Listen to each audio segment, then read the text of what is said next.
Number one, if there is confusion and there is no peace about a situation, then you know invariably that is not God's will.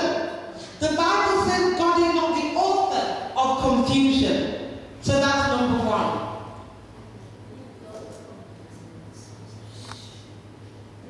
First Corinthians 14:13. God is not the author. Yes, it might be like to write these down. He's not the author of confusion.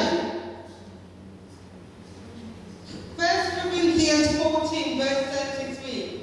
Not the author of confusion. Where there is no peace.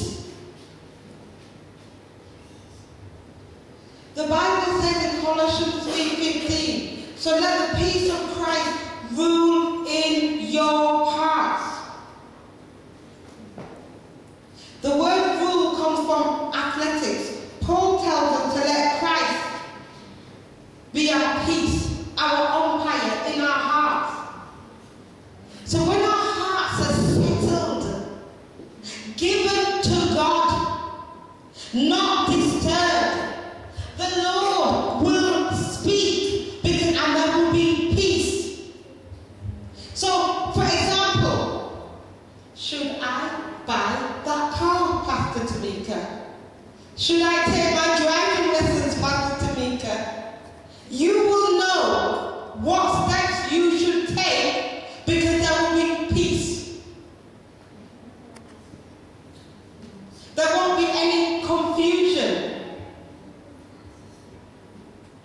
I'm coming, Sister Abigail. Don't preach my message. I'm coming, Sister Abigail. I'm coming. There will often be blessings. When God is speaking, there will often be blessings associated with whatever it is God is saying. There will be some kind of fulfillment. So, for example, if the Lord is saying to you, you must do another job. Or he may be saying, whatever he's saying, I mean, there's a million and one things God might be telling you to do. He might be saying, move house. He might be saying, marry this person, or not marry that person, whatever he says. But there will be some kind of fulfillment, some kind of blessing. And blessing is not always money. Hello? But it can be some kind of fulfillment. How do you know when God speaks? It's not hasty. So when God speaks, you don't have to quickly run. You can take your time.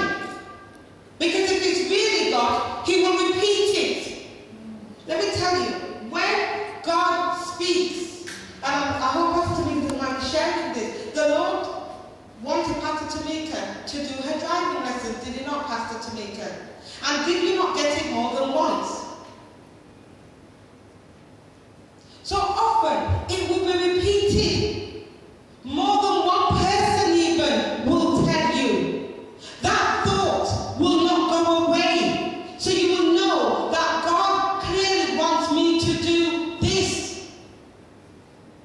Before we started this church, Pastor Tamika and I, we went to another church, we've been on Pastor Tamika, and I'll never forget that day as long as I live. I was in that church, and I wanted to run out of, can you imagine being in the church, and I just wanted to run out of the church? Kyra was with us, and she was, so Pastor Tamika was there praising the Lord, and she looked at our two long faces. Why? Because I knew I wasn't meant to be there. God kept on saying through various people, he kept on speaking.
when God speaks, Isaiah 28, verses 10 to 13, it is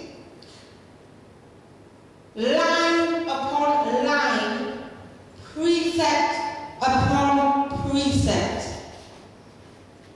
God's word is often progressive, step by step, by step, by step, by step.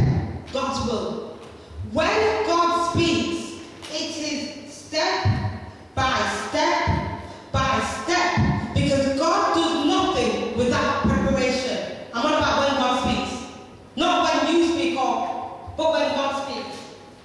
Step by step, line upon line, precept upon precept, when God speaks.